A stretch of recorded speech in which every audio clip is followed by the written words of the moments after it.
My name is Alicia Easthope Fraser. I am a Senior Project Director at the UNC School of Government's Environmental Finance Center. We're located here just up the hill a little bit, and I'll introduce these guys here in a minute. Just in case in the program our name was, or the title was not correct, so just to make sure you're in the right spot, this is our title, Innovating Oversight, How Local Governments and Nonprofits Can Co-Manage Decentralized Systems. So it was originally something similar. North Carolina is yeah, we're still going to talk about North Carolina. So it's similar, just slightly different. You are or not? We will talk about North Carolina. Yes. Yes, that's this one. It's going to be slightly different from that title. All right, great. Love that. Love that we kept you here. All right, that's always the, like, oh no, they're gonna leave. All right, so today we're gonna just do a little bit of context, so providing some context about North Carolina specifically. We'll each kind of talk about a couple different aspects. I'll go through that, and then we'll do 3 seconds of stretching because we all need to stand up during these things.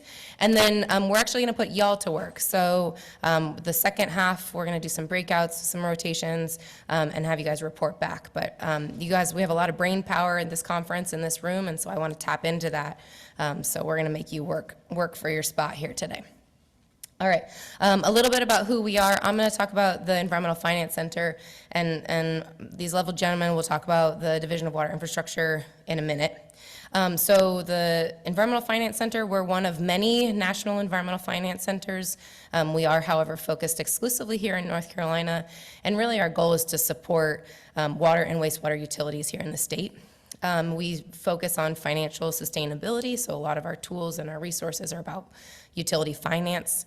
And really, we're very data-driven, and we try to provide support to those folks, both local leaders and state leaders, with sufficient data and research and tools to be able to strive towards financial sustainability for utilities. All right, and so thinking a little bit about like recent historical systems, we often find that there's centralized infrastructure here in the United States with very clear lines of ownership and clear regulatory oversight, kind of a more simplified system. But what happens when things start to blur and we've got on-site users that pop up in different spots? And so what we're really trying to talk about today is, who's responsible for those on-site users, who's accountable, and how do we ensure that public health and environmental protection are still maintained when those systems are small and probably privately owned. So that's kind of trying to frame what the question is today. So are there opportunities for that oversight to evolve?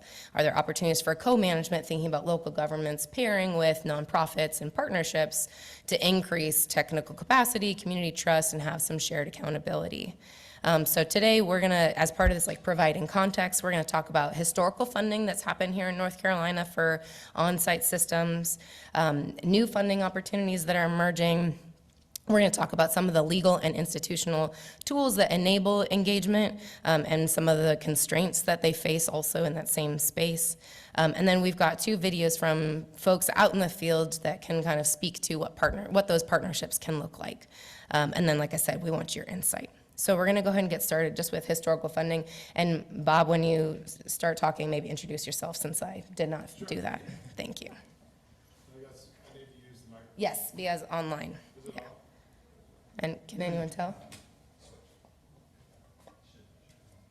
Oh yeah, there we go. Okay, so full disclaimer. Right, I need to introduce myself. So I'm Bob Taylor, Program Development Coordinator in the Viable Utilities Unit at the Division of Water Infrastructure.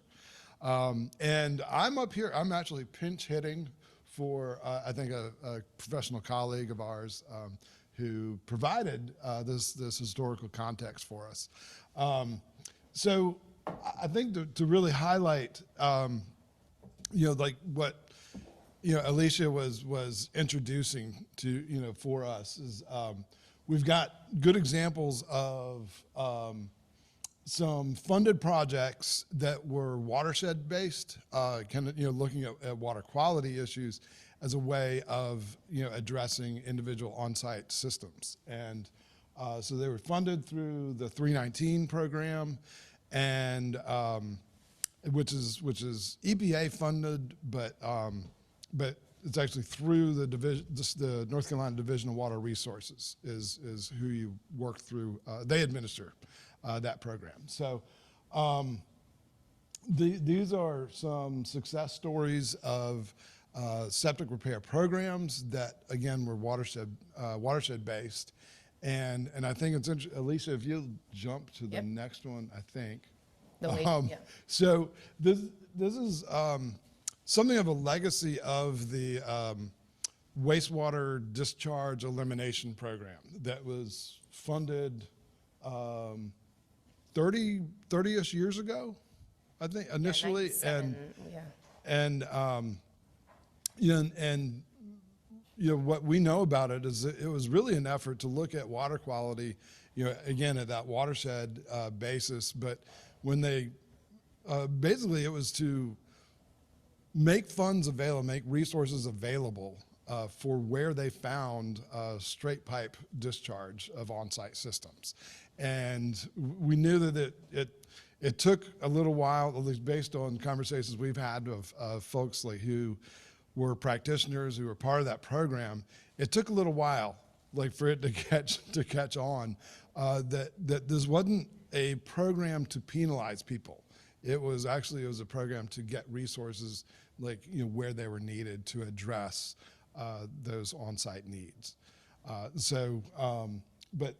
I think from that we actually have, and I know we've got examples of, you know, especially from Haywood Waterways, so you'll hear that video later, but they're kind of carrying on the very program that started with Wade, and they're you know, basically a water quality organization, activist group, and they're using the 319 funds, and they've got an excellent reputation with installers, with their health department, and the community at large. So it's a nice success story we're going to build on. And then, Oh, there's more? All right. I told you I'm pinch hitting, right? So we do know that there are some programs that continue to exist to help address low to moderate income households. We do know, like, we administer the CDBG infrastructure program. The CDBG funds, like, are eligible for septic repair. But again, you must be low to moderate income to qualify or to be eligible for that funding. And USDA, they also have a loan program to benefit individual households. You can work with USDA directly. I think they actually want you to work with SARECAP. You know, that's the Southeast Rural Community Assistance Project. They run a septic repair program.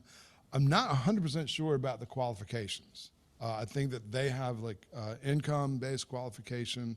It might even be an age qualification. I'm not 100% sure about that, but we encourage you to call them. They're excellent partners to us. So. Okay. Thank you, Bob. Yep, absolutely. I'll just use the arrows. Good afternoon, everyone. My name is Vic D'Amato. I'm the supervisor of the Viable Utilities Program, which Bob's a member of. Again, we work with Alicia and UNC Environmental Finance Center quite a bit. I'll just jump right into this here and give a little background about a little information about what the department, so we are both under the North Carolina Department of Environmental Quality. We're in water infrastructure, which is essentially thought of as like the consolidated funding, water and wastewater public funding programs in North Carolina. And you can see some of that history there. DWI was created in 2013, consolidated a number of different programs. Bob's already talked about some of those, both federal programs and state programs, of course, all authorized by, you know, the appropriate legislation. We do answer to an authority called the State Water Infrastructure Authority. They approve all of our funding. They also weigh in on various programmatic issues, but really their function is to be that final gatekeeper of where the funding goes and how it's prioritized. I guess a little more introduction myself. I'm a water wastewater engineer by education. I actually worked for the person he's pinch hitting for was my first job out of grad school. So I got a crash course in on-site wastewater, and I went to grad school up the hill with, not with Alicia, but where Alicia is now. And I know Mark because Mark roomed with my supervisor. We've got all kinds of weird connections, as you guys are, I'm sure, are aware of. But yeah, and then I was in the public sector or private sector for a while in consulting, and then came back specifically for this job in viable utilities. And I'll talk a little bit about, but not much, about what our program is, because this decentralized wastewater work is not really under we have no funding for it in our program. We do in other DWI programs, but not in viable utilities. But it does kind of create a little more of a framework for why we're so intimately involved, not just because Bob and I are septic enthusiasts, as we're now called, but which I'm sure most of you are too, but also because it does tie into that bigger picture. So one of the things that happened when DWI was formed and the State Water Infrastructure Authority was formed was they were tasked with creating a state water infrastructure master plan. And the master plan was really focused on, the problem that always arises, particularly with funding programs. The same entities, the same utilities, the same small towns come back for a grant. They get the grant, install the infrastructure, use it until it dies because they don't reinvest, and then come back again for a grant. It was like, how do we solve this problem? So that was really the focus of the master plan, looking at infrastructure, organizational, and financial issues, that kind of like three-legged stool. And resulting from that and some meetings between the local government commission, which I won't go into, but it's an interesting entity in North Carolina, financial kind of watchdog for local governments, and DWI eventually had legislation passed that created the Viable Utility Program. And the Viable Utility Program really is about trying to get these local governments that have failing wastewater and wastewater infrastructure sort of on a path, well-planned, well-reasoned, data-informed, kind of an asset management approach to get to where they need to go so that they're not always coming back for that next grant, so that they can actually sustain themselves moving forward. Now, we don't really have much purview over decentralized systems. We can, certainly dig into that as we, start brainstorming ideas or have more discussion about it. But nevertheless, certainly the viability of wastewater management in North Carolina is under our umbrella. And thus, we are very interested in decentralized, because North Carolina's a state that has a very high percentage of on-site system users, up to somewhere close to 50%. I think it's a little less now, but it's up there as states go, and several million systems in the state.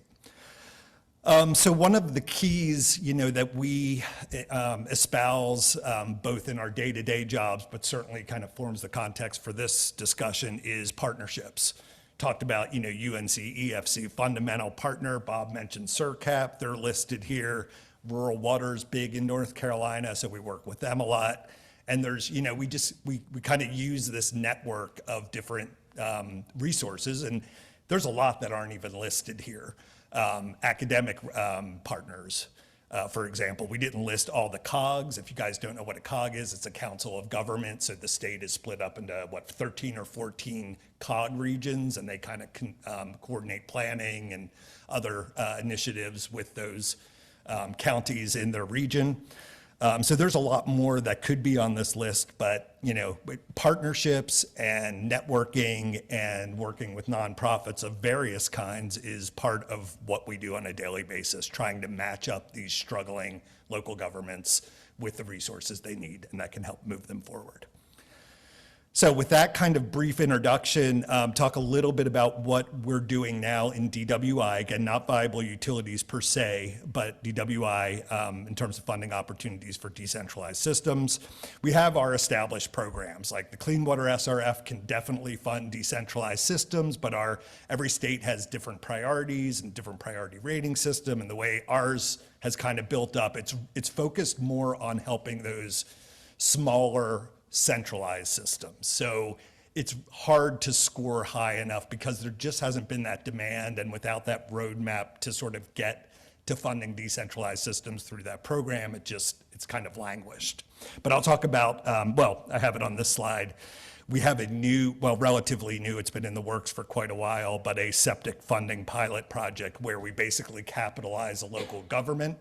And it has to be a local government for this particular program because North Carolina restricts all of our funding to local government units, not all of it, little asterisk, because we'll talk about Helene funding that does have an expanded pool, but basically capitalizes a local program that then can issue either grants or loans, just depending, and our terms in terms of the financing is also dependent on how that program is designed by the local government, really up to them. But basically, we're funding a more localized revolving fund or grant program. The Viable Utilities Reserve, which is our funding pot for viable utilities, actually specifically says, and it's almost more of like a signal than it is something that we've used much. I don't think we've used it at all, but it does have in the statute a bullet that says, an allowable use of these funds are to decentralize an existing system into smaller parts. This is hard, as you guys know. If you have an existing small town, they generally don't want to go back to septic systems, right?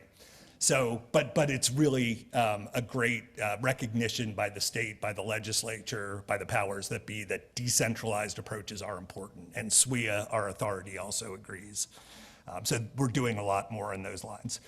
Bob mentioned CDBGI, and LASSI is a local stormwater program that really came about during the ARPA windfall years. And I don't know if we did really fund many projects that were about remediating septic, but certainly the stormwater, groundwater interaction, especially at the coast where it's pretty direct, could certainly use those funds to address on-site systems in the context of stormwater management. New programs, I talked briefly about the Helene supplemental funding. I don't remember if I have another slide about it, so I'll just say North Carolina has been fortunate to get quite a bit of supplemental funding from Congress for Helene recovery. And a small part of that, a fraction of the clean water and drinking water SRF supplemental funds we've gotten that would go to like the municipalities is $22 million specifically for decentralized.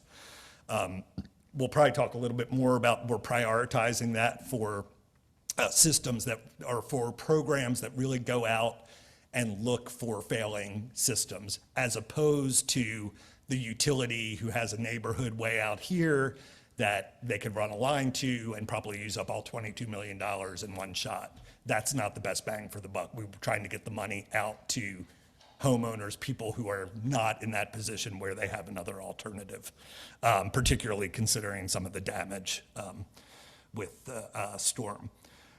We've taken full advantage of EPA's and USDA's Closing America's Wastewater Access Gap program. I have a slide on that in a minute, and I'll talk a little bit about the Coastal Plain Initiative.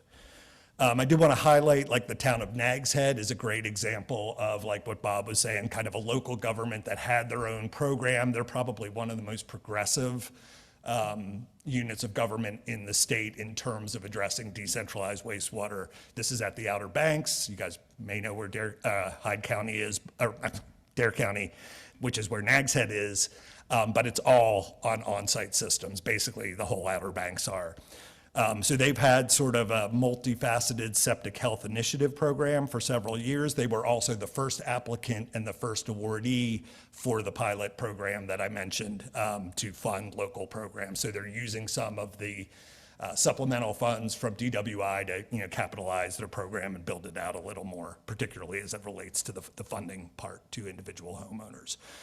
Other thing to note here is that the picture is of they have a decentralized wastewater management plan where they did mapping.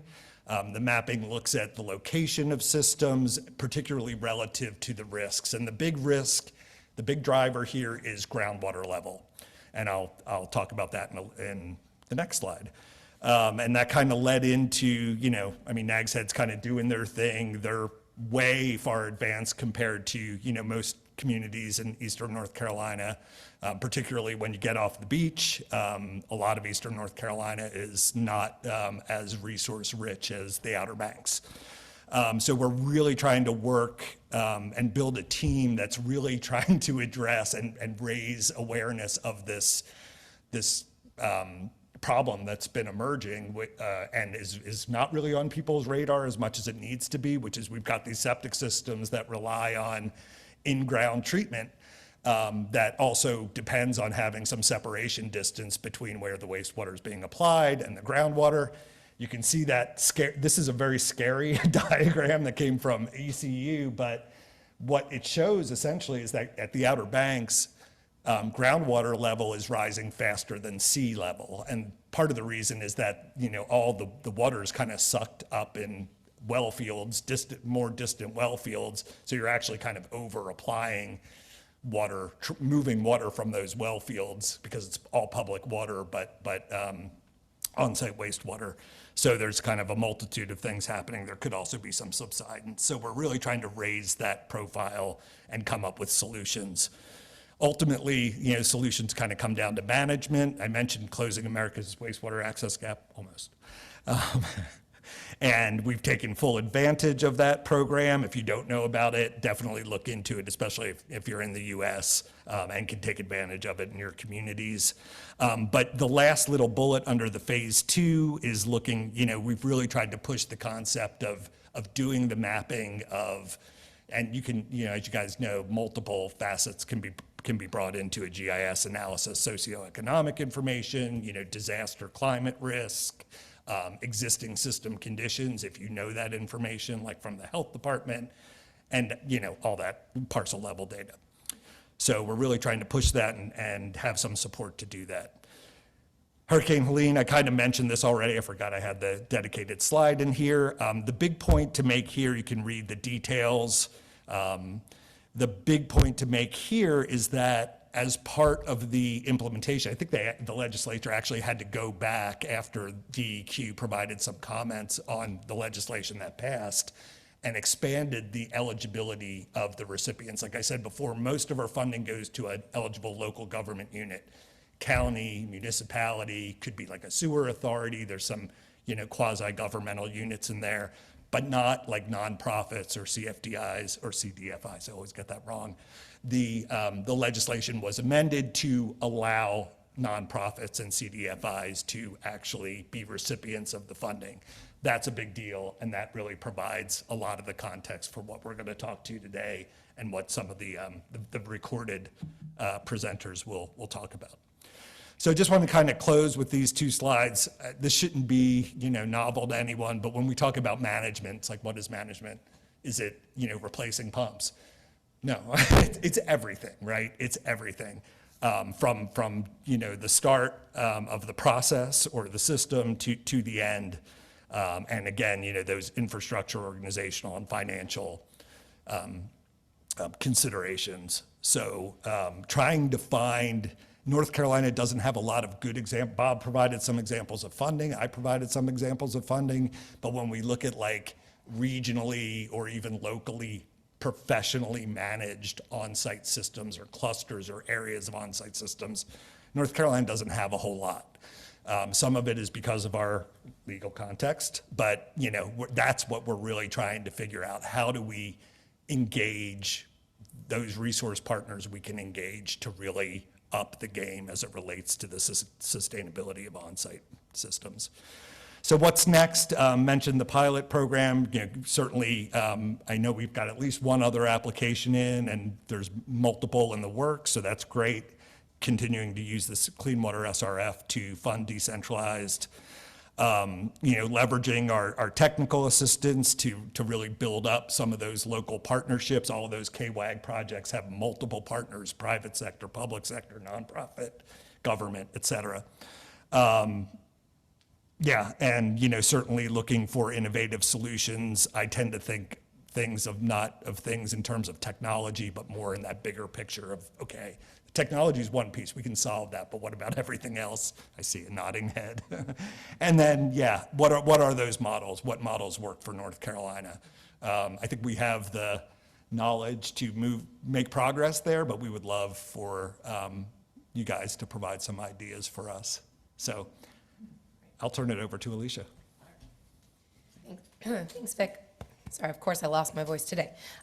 So I just wanted to talk a little bit about the legal framework and constraints. So North Carolina is one of the states that has the requirement that the local governments can only do what is explicitly said they are allowed to do, rather than the absence of law gives them the leeway to do whatever is in the absence. So in the case of North Carolina, and as it relates to on-site or decentralized users, we have, if you think about the regulator versus the service provider, so our regulators are the local health departments, they're the ones that are doing permitting for wells and septics for those on-site systems, versus the service providers, who are those county municipal governing boards. We do have some other special government units, like some sanitary districts, authorities, et cetera. And those service providers have enterprise funds, so they're supposed to be running as kind of independent businesses within their local government. And the revenues they're bringing in are their rates that they're charging and other fees. But in this kind of on-site space, there's kind of this strange space, because there's the permitting and the regulatory is from the county health departments, the local health departments, but municipalities don't actually have any authority over on-site users because of that dynamic. And so one thing, if you guys are familiar at all with lead service lines here in the United States, there's been a lot of money, which is great. We love money. Please keep sending the money. But there's been a lot of money to replace lead lines. And so this is an example where here in North Carolina, there's no statute there's the prohibition of local municipalities spending money on private property. So in the case of the lead service lines, a municipality can't actually replace the lead service line from the meter up into your home, because that is spending public dollars on private property. And so this is the same kind of constraint. I use this because it's more tangible, but when you think about replacing septic or repairing septic, a local municipality cannot spend money on the private property. And it's created a lot of struggle for municipalities wanting to support on-site users and limit failing septic, that sort of thing, right? Because it helps them long-term and public health long-term, but there's this kind of legal constraint that we have faced here in North Carolina. Yeah.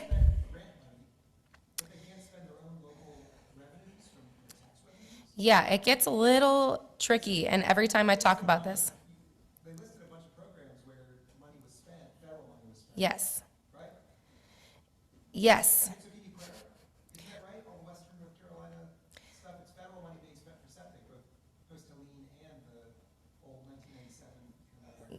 Yeah, so there are certain cases when it is legally allowable. So what I have, senior citizens, so the public dollars can be spent when it's designated for senior citizens or for households with low or moderate incomes as defined by HUD regulation.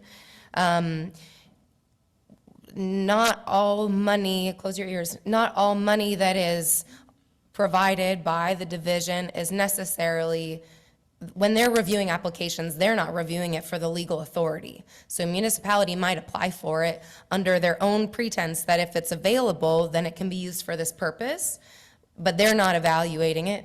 Close your ears, which is fine, but it means that there may be programs that people are applying for where they think it's legally allowable, but they don't actually have legal authority to do so. And some of it slips under the radar, right? Because ultimately it's providing a great service. And so unless someone complains and there's a lawsuit, then I think sometimes we can kind of ignore whether or not they have that. There are exceptions. So in this case, because of Hurricane Helene and the Disaster Recovery Act of 2025, now if there is a declared disaster, public funds can be spent on private property. So that would include the septic systems. But it has to be declared disaster. But thankfully, this now has allowed that moving forward. So any other declared disasters, there can be money appropriated for that. But for some of the county programs, that we mentioned, that there's some county programs, if they're focused on low and moderate income under the specific regulation, then that's fine. There is opportunity for local acts, so the state legislature can authorize town of X can spend money in this way, but it has to go through the North Carolina legislation process. Yeah, so it's tricky. It makes it really tricky. We have all this money, which is great, but our unit's actually allowed to do that. It makes it kind of tricky. So what I've done is in the last few months, have tried to put together for both on the county health side and on the municipality side, what are the ways that we can engage with on-site users, and actually thinking about nonprofits. This is one opportunity where nonprofits, they can spend money where they want to spend. So are there ways are there opportunities because of this legal constraint for nonprofits to come in and partner with municipalities? The only challenge is that nonprofits are not normally viable recipients of state funds. So we're in a little bit of a conundrum. Yeah, it's tricky. So one opportunity that's great, providing educational materials. That's great. Basically, anybody can do it. Local health departments generally allowed, and those county or municipal governing boards. When I say that, that got really loud. When I say that, that just basically means utilities, because that's ultimately who's got the authority under the utility. So with educational materials, it's likely allowed with any property tax or other unrestricted revenue or grants for counties. Providing physical resources is an option. Unclear if that's allowable under local health departments, and this would be like filters or water testing. It would be allowable under for utilities. They'd have to fill that gap, that space though of the low and moderate income. And again, it can't be enterprise dollars. It can't be rates or revenue from their rates. It has to be unrestricted revenue. Another example is developing system inventory or database. Yes, that can be a viable option for local health departments because it's part of permitting. And then utilities can actually spend money on this if they're planning on expansion, and it's kind of under their general authority to operate. Enforcement, obviously, that would really come under that regulatory framework. So they could, local health departments could actually enforce stricter requirements than what the state requires. It's a little bit limited. And then a local utility cannot authorize any additional kind of stricter permitting or enforcement standards or requirements. Supporting financial programs, this is where often we come in, and this is where it's really tricky. So local health departments don't actually have legal authority to support financial programs. However, the authority may exist with other county departments because they are the regulators, so they should be regulating and not financing. But there are lots of examples of counties that are providing those funds. So without that local act or without the disaster, there's some kind of tricky nuance there. And then in terms of the utility, the municipality, yes, there can be financial programs, but again, it's targeting those low and moderate income, or if they have specific statutory authority to do so. So if they're trying to do it because of climate risk, that's not actually that target bucket. So they would have to have a local act that would give them the authority to do that program if they're trying to target based on environmental or climate risk, for example. Owning and operating on-site systems, local health departments can't do that. They can't manage them. They don't have the authority to do so. County or municipal governing boards can as a utility, but they would have to have ownership. They couldn't just be a responsible management entity. They would have to have partial or complete ownership of the system. And then obviously extending a centralized system, not authorized under health department, but would be under a municipal authority or county authority. Yeah, absolutely. Shared septic systems, like, at a neighborhood level or, Yeah, so it's kind of the same where a utility could be involved, but they would have to have some sort of partial ownership in the system. There may be other ways that counties could be involved in kind of some of that RME, that responsible management entity, but the legal lines are just a little fuzzier. Yeah. So with the partial ownership, if it has a community drain field, for example, like, it's obvious that a municipality might want to own the drain field, Sure. but they actually have to own part of the tank that's on some. Part of this, yeah, it has to be a partial ownership of the whole system, because otherwise you come back to this issue of public dollars on private property. So it has to be part of their property to spend that money. So not just an easement, but they. Actual ownership. This is why we're here together today. Great, yes. Okay, I really want to show these videos, and I know we're already like moving time-wise. Thanks, Vic. Okay, so just briefly thinking about how a nonprofit can help. Local governments can create nonprofits. They can appoint governing boards for the nonprofits or let the nonprofit do their own thing. They have to operate independently, and local governments may work with pre-existing nonprofits. Nonprofits can give local governments dollars, but not the other way around, which sometimes can be a challenge if nonprofits can't normally be a funding recipient from the state, but a local government can't apply for the funds and then turn around and give it to the nonprofit. So just lots of like tricky things that we're trying to solve and want you to help us solve them. But they could hire the nonprofit to administer, just not give. Yes, correct. Yes. Sure, yeah, so nonprofits can give dollars, like they receive dollars from a grant. They can give those dollars to the local government. But the local government can't apply for funding and get it and give it to the nonprofit to use it. But what Vic is indicating, yes, they could hire the nonprofit to help administer it. But they still have to be the ones with the legal authority to spend that money. If it helps, if it helps, you see this a lot with economic development projects. Yeah. So, Okay. Yes. Okay. So lots of constraints, and that's why we want your brain power. I am going to throw up these two videos. The first one is he'll introduce himself, but is a small community, but they work very closely with their with some local nonprofits. Not in the septic space, but I wanted to showcase that. I wanted to at least hear from a municipality and what it's like to work with a nonprofit. So we're going to start with him. My name is Mac Powers, and I'm the mayor of the town of Lansing, North Carolina. We're a small mountain community, a municipality with a population of under 200 people. And most of the people work locally in the county. A lot of people, because we have fiber optic internet available to us here, are able to work from home. In the Lansing area or in Ashe County, almost anywhere in the world that they want to. So you got the beauty of the mountains and the convenience of the high-speed internet. We've got a dozen or so businesses downtown. So we're a small community, but we're getting our feet back under us after this disaster, and we've had a lot of help. We're doing really well. The oldest nonprofit is the Greater Lansing Area Development, and we call it GLAD. And they've been working with the town for years. They're chartered to help the town and improve the town. And there have been a number of beautification projects that they've worked on, flower boxes on the bridges and flower beds throughout town. They've worked just about anything the town needed to do that we don't have the personnel for. GLAD has been the boots on the ground.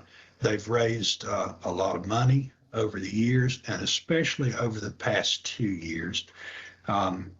We combined with GLAD this past year to make a $50,000 contribution. They did 25 and the town did 25 to our businesses trying to recover from the flood, the disaster, Helene. And that helped a lot. And it was all focused on the community. And the GLAD organization now sponsors an annual ride through the mountains. So they raised several $1,000s for GLAD, all of which is going to go to work in the community here. Just a great organization. It started out with a handful of people wanting to start planting flowers, and it became pretty much the heart blood of the community. If we need something, we've got two employees, and volunteer board and mayor. So we don't have a lot of hands, but we got a lot of friends, and GLAD has jumped in and done a lot of that work. Great organization.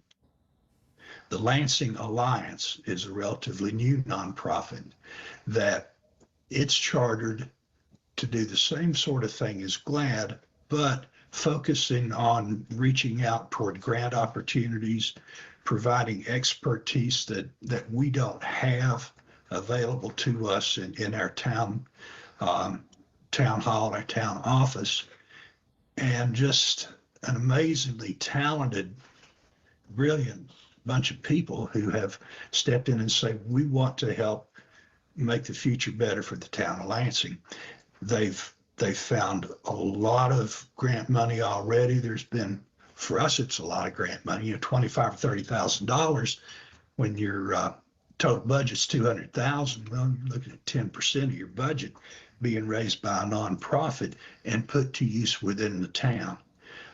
They awarded $30,000 to the local grocery store. I think it was 30,000 or 25 to the local grocery store trying to get back on its feet, and another local business, 15, I believe, to get back on their feet. So they're working closely with GLAD, the town of Lansing. We could not do a lot of the work, well, any of the work really, that's being done by these folks on our own. It's teamwork between the town and the nonprofits. There's some things that the town can apply for that the nonprofit cannot, and some things the nonprofit can get that the town cannot. The expertise is there for whoever needs it. There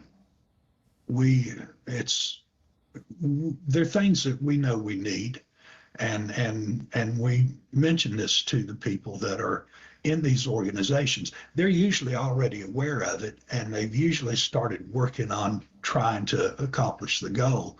We have a wonderful 77-acre park here along Big Horse Creek, and there are things that we need in there. We've gotten a lot of help from Parks and Recreation Trust Fund. We're deeply indebted to them and the work they've done. And there are other things that we can't afford to do without the help of the nonprofits. So it's a very cooperative effort. If they see something they think we need, they come to us and say, would you like for us to do that? Or is this something you'd like to have done? Administering the grant depends on who got it and what the purpose is. They never say, well, we can't do that. They always say, well, here's how we're going to do it. And it always amazes me that they're so confident and so good at it, and they usually do it. GLAD steps in if it's a project that they think the town needs. We would like to put flower boxes on this new section of guardrail in town. Can we do that? And yes, absolutely. Anything that's done within the town is cleared by the Board of Aldermen. And we've got a great Board of Aldermen, forward-looking and receptive to ideas. That's one thing we've got. We don't have a lot, but what we've got is really good. The biggest challenge is the pace. These organizations, the nonprofits and the people that are volunteering, they want to get it done. They want to jump in and move and get it done, and they're ready to roll. And oftentimes there are hoops we have to jump through as a municipality to make sure that the funding is going to fit the need and that we have everything documented for it. There have been a few things that we've talked about that sounds really good, but it really doesn't fit what we need at this point. Okay, we go on to the next thing. We have a couple of things that we might have mentioned, nothing major I can think of, that I don't really have anything I can think of that if the town has asked them to do it, they've said, no, we don't want to. If you get an opportunity to work with even a small nonprofit, jump on it, take advantage of it, step back, get back out of the way and say, go for it. Just help them jump through the hoops if there need to be some governmentally, make sure everything's done correctly. If there are things that we as a municipality can help guide them in and show them the things that are really most effective for the municipality, then we can do that. By the same token, they can show us what is the most effective things to help the businesses that are here in town also. And a little town like this, if you've got no businesses, you've got no town. and we're coming along pretty good right now. Appreciate the nonprofits. The little ones are great. All right, so the other one is the Haywood Waterways Association, and they were some of the recipients of those first WADE dollars that Bob mentioned, and they are actively in the septic repair space. I am going to try to put it on at like 1.25. My name is Preston Jacobson. I'm the executive director for Haywood Waterways Association. Haywood Waterways Association is solely focused on the Pigeon River watershed. We're fortunate that the geography and the political boundaries of our watershed are Haywood County. I think some of the successes we'll speak to today are born out of that local intimate relationship since 1998 when we formed. We focus on 3 areas of work: education, monitoring, restoration, and today we're going to be focusing on restoration via septic repair program. Haywood Waterways Association has been involved in septic repair since 2006 when the WADE program via the state closed down. We stepped up, not necessarily out of frustration, but funding was available. And since monitoring, restoration, and today we're going to be focusing on restoration via septic repair program. Haywood Waterways Association has been involved in septic repair since 2006 when the WADE program via the state closed down. We stepped up, not necessarily out of frustration, but funding was available, and the work itself is simple enough. There's always going to be some nuances. At first, it was a few repairs that initial year in 2006. Now we've more or less celebrated, if you will, hit a milestone of 250 repairs since then. So for roughly 20 years, we're able to perform anywhere from 5 to 15 repairs within the county in partnership with our environmental health department.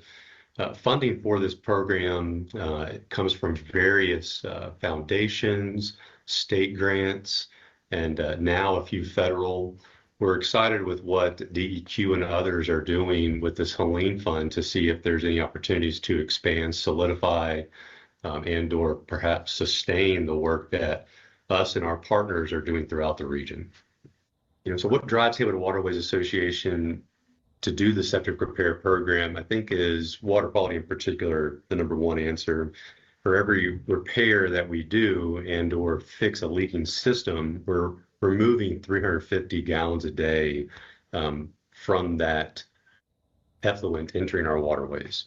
And the environmental health department loves the fact that they can mention this as a potential funding opportunity to the folks that they come across, as opposed to being yes or no, this has failed or not, you need to find a way. It's very much once the program's up and running, in terms of success, engagement, keeping that pipeline of work going, once that program is up and running, it feeds itself. And I'm not to say that to be dismissive there, but in the beginning, and we still do, hold numerous workshops throughout the year in partnership with the Environmental Health Department. So it's a 50-50 split of this is how you maintain, these are the general questions, these are the things that we see here in our county and our landscapes, from the valley floor on the floodways and plains all the way up to the hillsides where we get as close to the ridge lines as possible. And the other side of that is our program and how we can step in and the expectations, timeline. I think a lot of folks hear funding available and they think immediate assistance is there. So that's probably the first thing that will smooth out is that expectation. And of course, we have social media, our membership, the emails and the newsletters. We do press releases. It is imperative, though, to any NGO, nonprofit specific, to be hand in hand with those partners. And yes, we're in partnership with the Environmental Health Department, meeting with them quarterly to go over a list of potential projects. They are in the field daily, responding to permit requests, et cetera. So they see the needs firsthand. The program has changed slightly over the past year or two with additional funding available to get it to the ground as fast as possible, allowing us to fund 100% of that repair. Hand-in-hand partnership with these municipalities and the Environmental Health Department is paramount because they do the work for you in terms of that marketing, that word of mouth. It helps that we've been doing this for 20 years. It's now a staple, and folks know that we do this, and our partners, whether they're new to the towns as a new employee or they've been there the 20 years, they can promote our program on our behalf. And so that's hard to value and hard to kind of get off the ground and going. So if your partners can speak on your behalf, I think that's something that's easily achieved for municipalities that can be done without spending any dollars. And I think boiled down, it's trust. It's hard to fix a reputation, but once you get that ball rolling and show folks that you're here to do the work and there's nothing more than that, it just kind of builds on itself. The septic repair program for Haywood Waterways is not a moneymaker. We do, in 20 years, we barely get by with a 1% admin fee on that, but we are proud to carry that forward. And I think those decisions have benefited us in ways that we can't necessarily track, especially financially, those dividends and the opportunities that they pay. So although our septic repair program is very simple, right? Here's the funds. This is the process to be verified, to get the work done, to be approved and paid and reimbursed and move on to the next. That sets up opportunities that are much greater and longer lasting, whether that be additional contracts with municipalities or restoration projects, or the ability just to go speak in front of groups as a trusted expert or partner in that space. So again, I think I hearken it all back to relationship building. So here at Haywood Waterways, we have a technical advisory committee that we meet quarterly. It's been going on for about 25 or so years. And it's all of the leaders in this space, much like myself, the EDs, but the town managers, the county folk, the environmental health department, other NGOs, not just us. And we get in a room to say, how can we leverage and avoid overlap, but also add new programs, not necessarily all the time, but something unique like the septic repair program that Haywood County's been benefiting from while the state is not able to fund for the last 20 years. The challenge is working with municipalities is zero.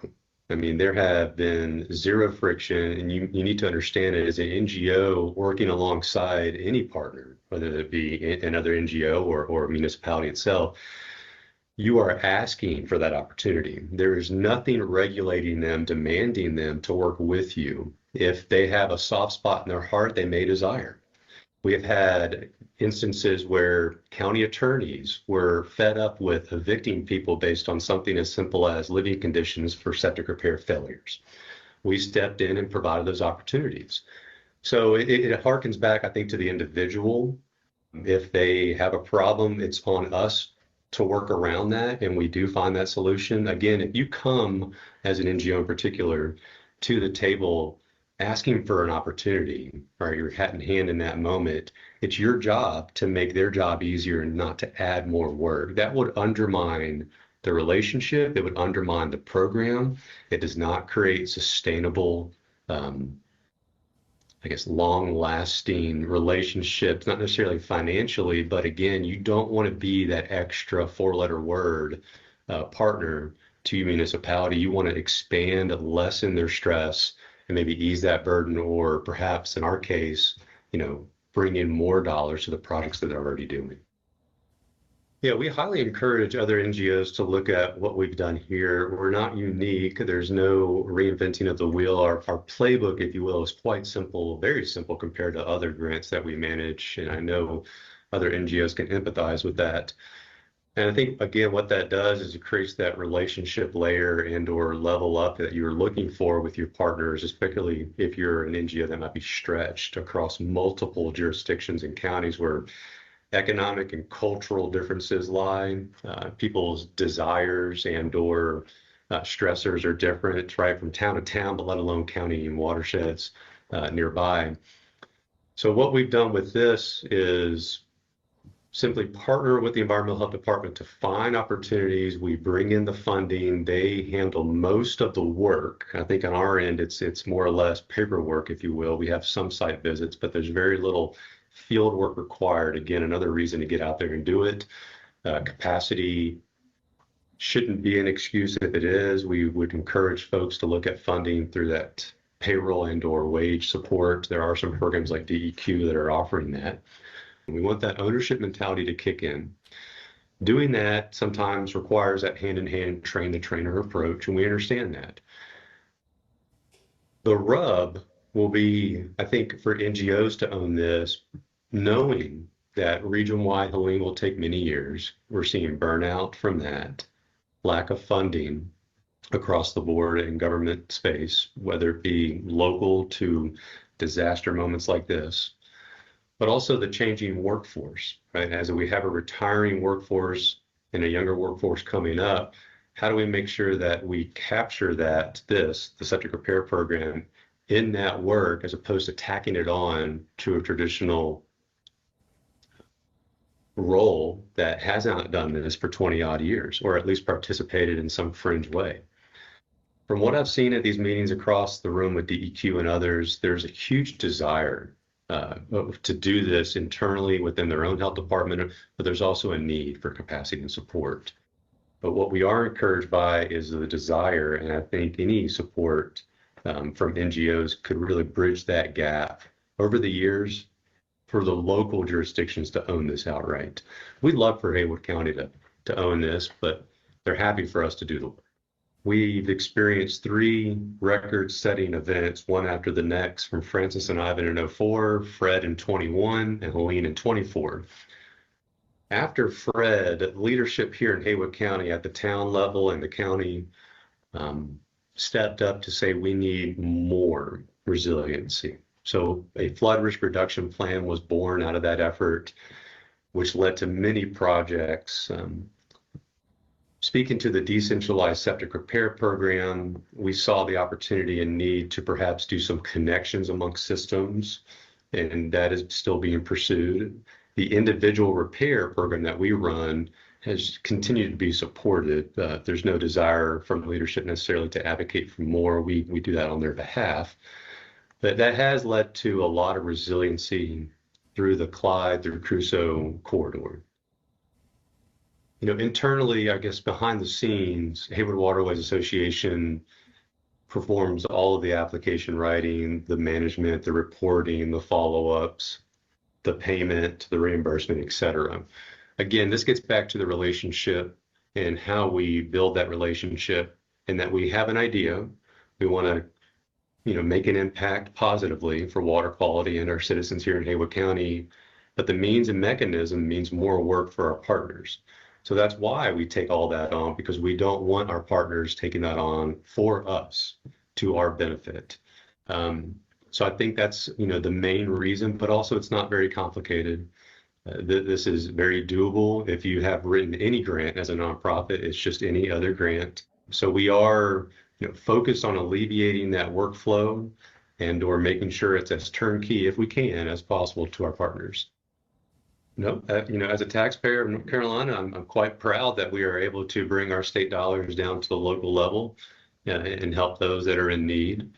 From a municipality standpoint, any insights I can provide, just be open and willing. And at times there may be some frustrations with your NGO partners, but trust in that they are learning too, and that they desire to make your life a bit easier. But be candid. They need to know what you desire. They can't think for you. So there's no frustrations in this process. It's quite smooth. It will take time, right? The idea is that this is a long-lasting program like ours, 20 years. And as many things do, it takes time to kind of get to where you'd like to see it. It may be past your time. So give it 5, 10 plus years to iron out, do one project, do 3, and let that build to hopefully the 15 to 20 that we're able to do now here in Haywood County per year. All right. Awesome. Thank you for indulging me on that. Okay, so now I want to flip the script. We're going to do our stretching as we do our activity.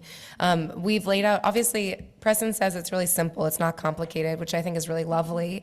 But clearly, Haywood Waterways is one of the few that's doing this, right? So clearly there's still some challenges and some barriers to actually making this happen. So what I'm hoping to do is if you guys can, once I say go, get up into groups of like 4 or 5, and we'll have some holes, but we'll rotate. So there are some questions, and I've got Post-its to give to everybody, but we would love your help in trying to figure out like what can we do to try to make this easier and more feasible. So we have funding, legal environment, we have local government motivation, nonprofit motivation, community engagement, and governance structures. And there's questions at each of them. Please you don't have to just answer those questions. Those are just to try to help prompt. But any ideas that you have in these topics, we are absorbing and want to get some help in terms of how do we move forward. You guys have a lot of brain power experience in other places. Are there ways that we can apply it here? Yeah, does that sound good? And we'll kind of float around to help answer questions or whatever, but we would love your contribution. So, go. The post-it notes are up. Yeah, you got it.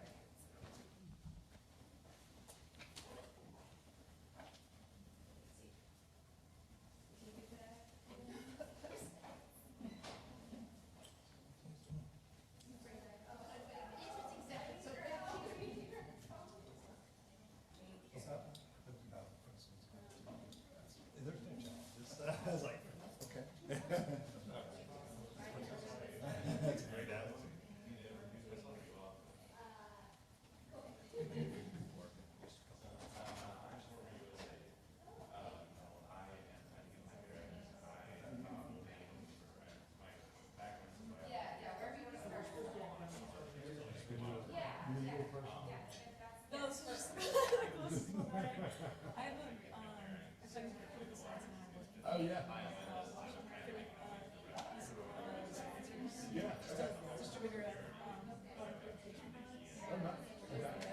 Way outside my area of expertise. Not legal for me. Yeah, trust me. I'm the same way. Really interesting challenges. I don't know that I'm qualified to even brainstorm about them. Yeah. Can't brainstorm on funding.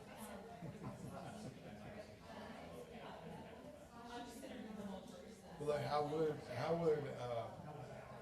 individuals access some of the water quality products that you're? Yeah.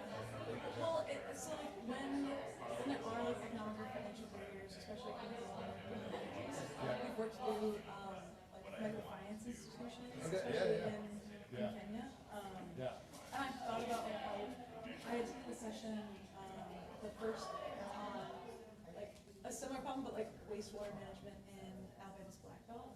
And I kept thinking about that too, of like, well, how do we like apply those same kind of ideas to like rural like America? And like in places where like more expensive like filter systems or whatever it is have a higher rate. So it's interesting, you're talking about microfinance. Preston, who was just speaking out of Hayward Waterways. Their program is actually requires a 25% match. Usually, right from, I think that every now and then, like they're able to do 100% of finance for these individual systems that are there. But I actually think it's a really interesting example because they're leveraging obviously 3/4 finance is needed to make these repairs. But there is some input required from the feds who are receiving. Yeah, and I honestly think it's usually good to have a little bit of skin in the game and like some sort of buy-in. I think that it completely switches the framework of like a service provided to me versus like I have a stake in this, I have ownership, and feeling that ownership, that psychological shift is like huge for longevity. How systems are taken care of. Really. Right. No, it's true. It's very true. Yeah. Yeah, and that's why Vic was talking about management. Yeah. Yeah, what pieces of parts are managed, and it's like, it's all of it. Yeah, exactly. Exactly. Structured spelling programs more.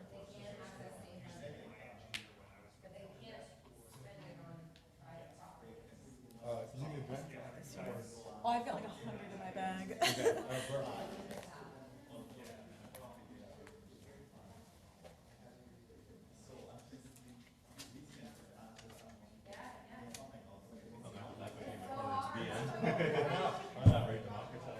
Well, is that the nonprofit? Oh, it might be. I know, nobody wants to talk about me. Well, I so appreciate this presentation. clarification, I'm DC based, and so DC Water is the main authority in my backyard. Like, when I grow up one day, I'd love to work for them. And so much of what they're doing with the revolving funds and talk. I work in the mayor's office right now, so it does seem like everyone's just trying to, everyone bows down to DC Water a little bit. So. How's the It's a fucking question. I'm not trying to put, I was just, oh my It's God. I mean, so can you imagine starting reserve in the beginning of Trump 1, and then COVID, and all the protests in 2020, and now it's Trump 2. Yes, what a time to be mayor. Right? You get the impression she's just slept in years, which, I think all of her staff's getting that way too. Well, the way I got in my opinion is like,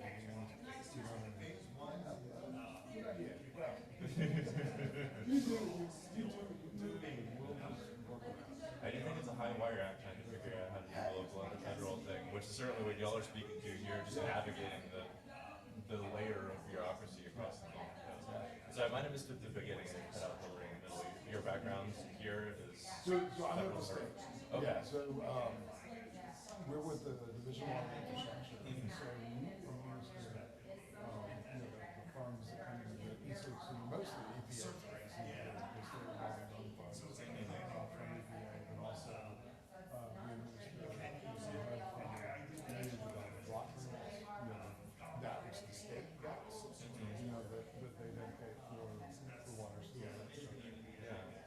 But then there's some state funding as well, so we manage those programs as well. Kind of the unique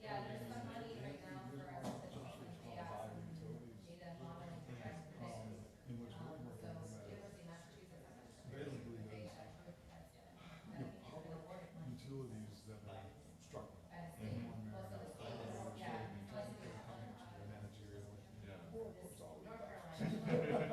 Nobody's perfect.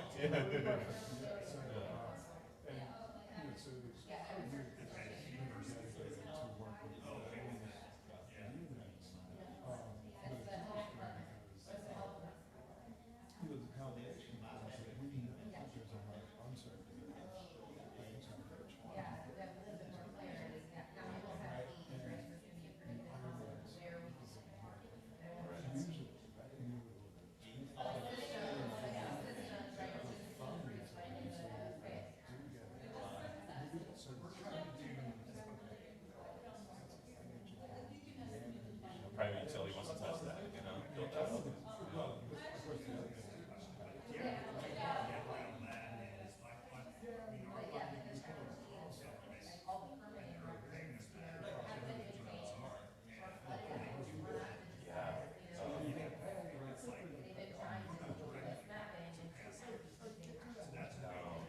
So that's where that's where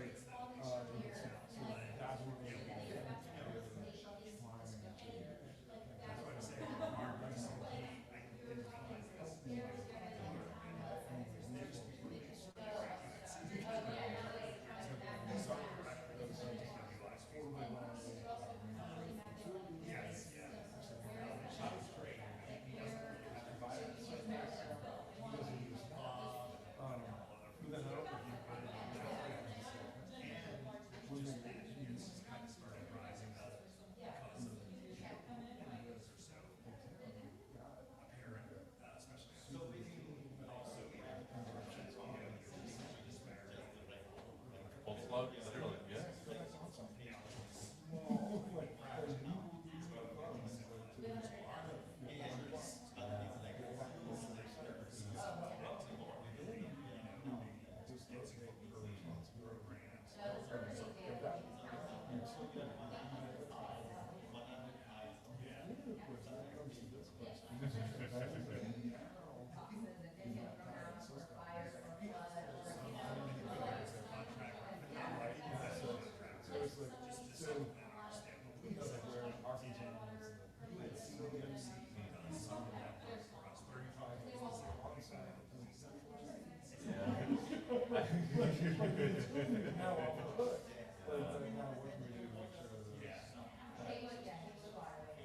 Yeah, I mean, this is remarkably compelling to me. So I am former USA, right? Yeah. So I was only there for a year in the Office of Security, but my plan was to be doing this kind of work in Nepal, and now I'm thinking,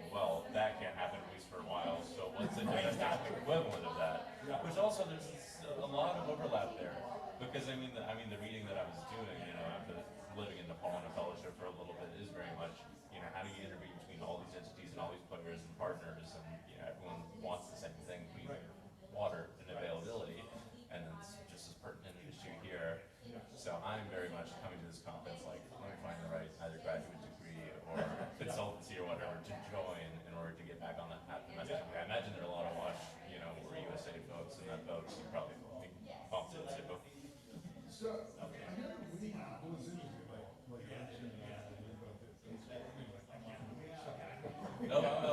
Where were you? so I was not there. Oh, wonderful. She was in the South.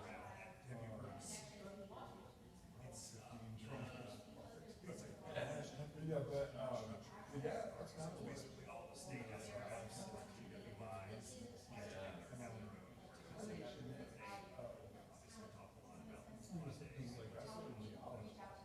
So I was a biogeo major, yeah.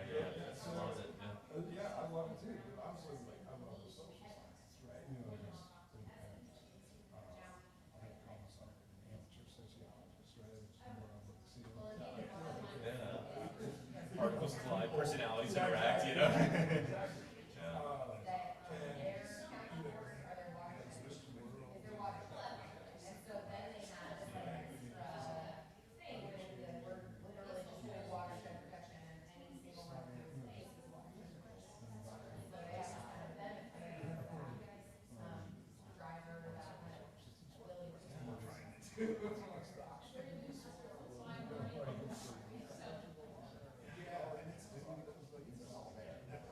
So he was talking about the Outer Banks, the sea level rise, the groundwater rise. That's before you even talk about stakeholders. It's the science of it, yeah.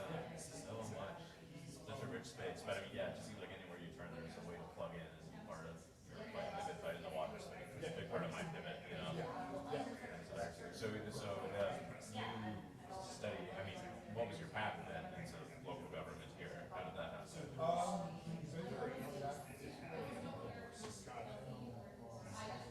Basically, you mentioned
I'm gonna do this. I have to say, these are so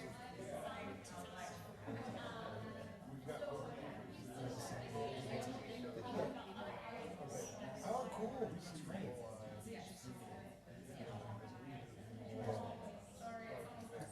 Oh, yeah. Because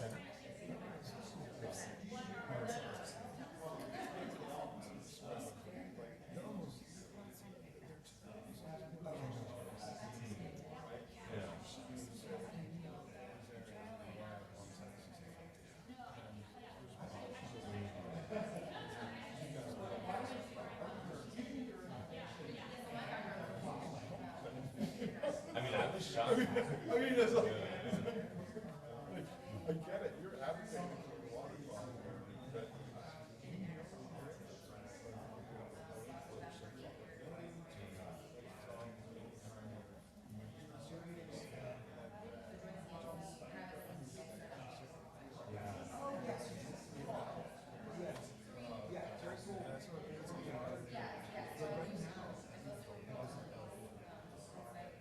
it was there.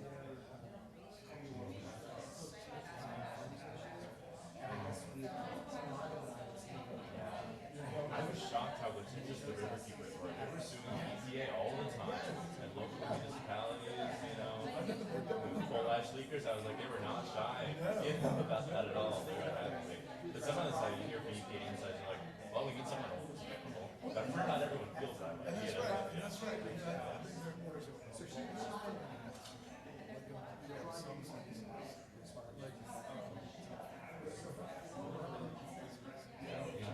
That's especially the more localized, yeah, right? You know, drag people to a court case. That's really it. Resources have to pay. yeah, and if there's a But she was like, she was like, Water keeper. Yeah.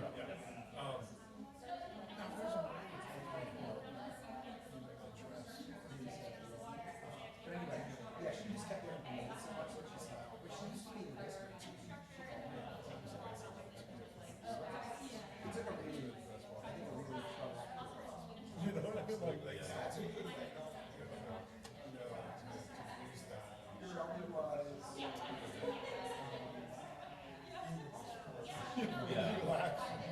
Everyone's like the shutdown of USA.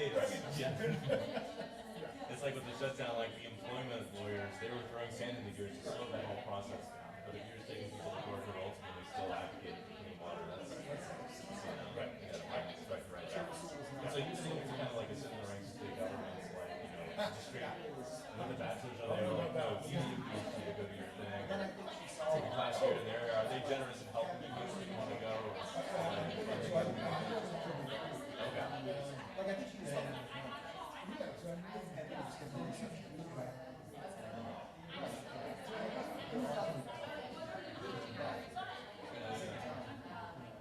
so, How'd you find you in MBA? Was that a tangent or MBA? Oh, I'm sorry. Okay, MBA. Okay, yeah.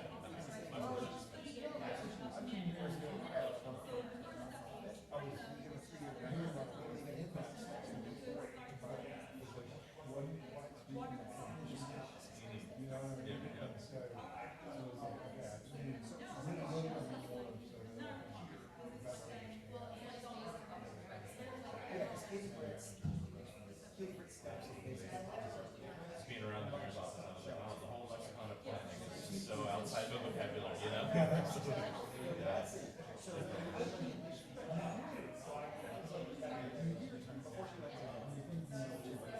Yeah. Like I can get there with context clues, but I can't think at the speed I need to, you know, when I'm in the meeting.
And I didn't start working with them until after I had left NC State for the summer. I was like bummed that I missed them in the summer. Oh, did I take out? Oh, you're fine. I took it out. So I don't have it, but we'll just tell Aaron. Just tell Aaron or Austin and be like, I'm in touch with Alicia. I love that, thank you. Yeah, it was. And I'll tell them that I pitched it so that they know. Thanks, yeah, no, I appreciate that. They're really great. But yeah, as I tried to like move into the role of getting a private job and being focused on, just have to have chats. Getting customers, yeah. Do you have any ideas? Oh, gosh, I know, right? I'm like, it's complex, seriously, and it's good that you said. Yes, yeah. Yeah, because I can pass some of it on to people too, right? It's like, hey, I know somebody that can actually do advocacy, like change this thing.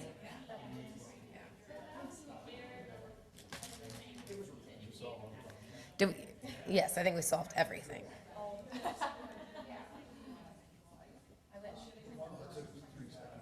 Yeah, it all fits almost in an hour.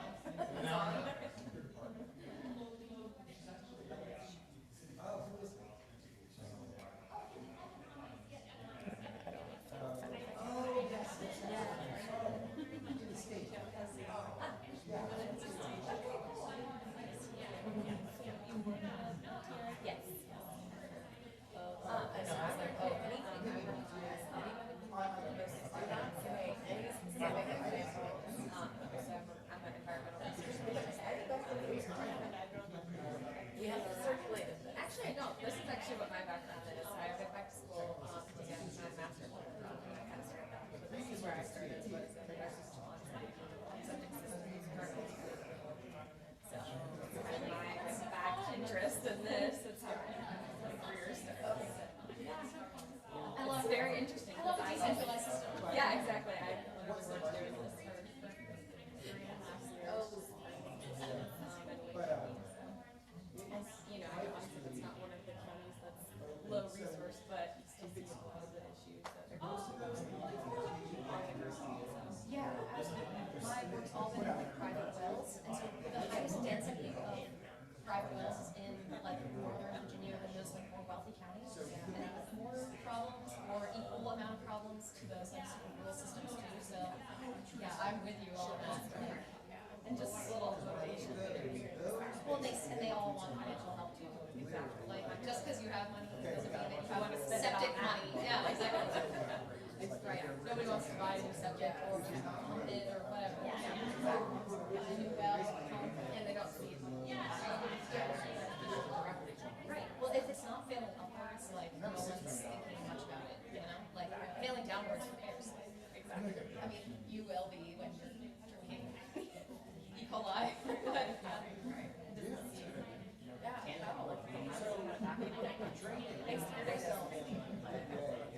who's your advisor? Dr. Harris? Oh yeah, nice. So what are you at school? Yeah, no, I think it's just where we have this.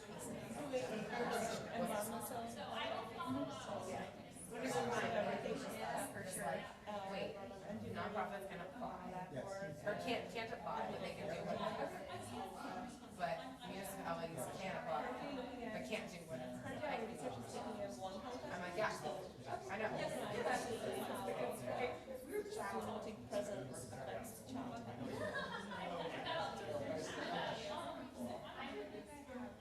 Wait, so what was your degree? Was that? I'm getting a PhD in forestry and natural resources. Okay, cool. My background in civil and environmental engineering. Such a funny department system in academia, Yeah, right? Like, it's very difficult to explain. yeah, I'm in biological systems engineering, but I'm basically an environmental engineer. Like, you know, it's just funny. Like, they just put private wells, not in environmental engineering at Virginia Tech. I don't know why. What was your name again? I'm Kathleen, and you're Laura. Nice to meet you. And I think we sat together yesterday. Nice. Because you're at Virginia Tech. Yeah, I am. And you're at RTI? I think she's taking notes, so Yes, we can be friends on LinkedIn Yes, or yeah. whatever, yeah. I've been trying to do that one. Yes, I'm trying to be more, like, Oh, no, she was. It's difficult. you know, I'm trying to She know got about it, it. she just did for this. I'm so behind. like she and I have. And like, I wanna talk to them, but I don't really know what about what, like, Yeah. how do you get somebody else? How do you, Yeah. I don't mind like, such as like this. Yeah. Exactly. Sometimes you just sit there and it's like, okay, I don't really want to just. yeah, exactly, so, please don't force me to speak. Exactly. Yeah, and it's also nice when it's folks already.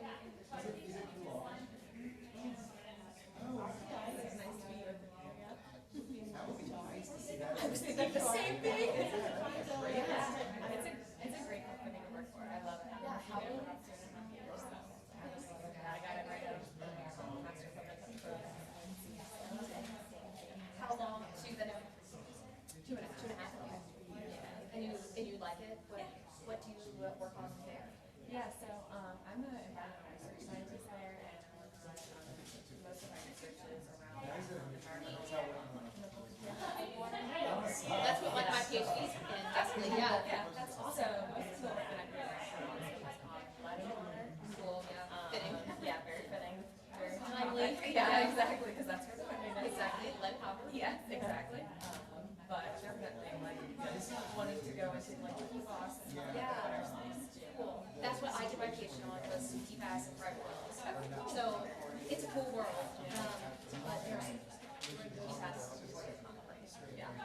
But yeah, I am also kind of wondering, maybe this is just I was just gonna hold on to jadedness from my PhD. Man, people like still don't have access to clean drinking water. Who gives a hoot about? And like PFAS only represents like 20%. Like 20 PFAS in drinking water is only like 20% of exposure. And like we're not stopping at any place. Alright, I'm off my soapbox. But I feel like I can say that because I spent like 5 years thinking about it. So, but it's a really interesting and like unique space that's like going to become more of an issue, especially for like high income areas. Like, there's a lot bigger problems with PFAS than those ones. Exactly, in places like Exactly. Right. It's gonna be a lot. It's gonna be a lot. Like, that's all I think about. It's like, just the treatment of fire, the treatment of bridge fire. It makes me so nervous. We won't be ready. It is, yeah. I mean, like, I'm more scared of just like the sheer upgrades, and especially like when those come into, like when those regulations go into effect for these smaller systems, like, man, they still have like full formalin violations, like, are they gonna be ready to regulate? What are the